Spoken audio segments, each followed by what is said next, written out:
When the DCP was dealing with the candidature of one Dr. Joshua, who is now running to become the MCA for Narok Township, and they decided to deny him a ticket and give it to a person whom we will find out who he is. This is what he told them late in the evening while they were seated in his office, 15 of them. In that room, there were more than 2 pastors.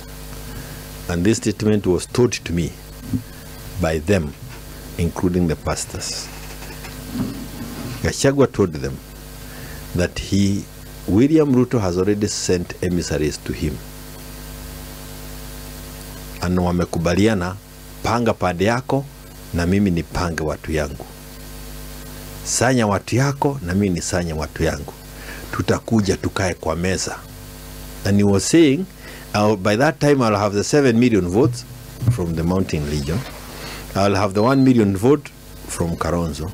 And I'll have another 800,000 votes from Matiang'i. Matiang'i atakuwa amekaa huko Bali.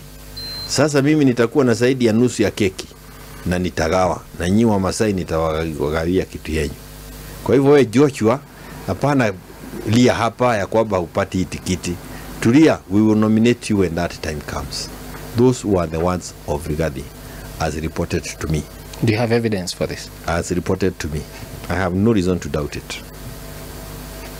So when you are dealing about these things, wacha si tupebe hiyo mnaita red wheelbarrow.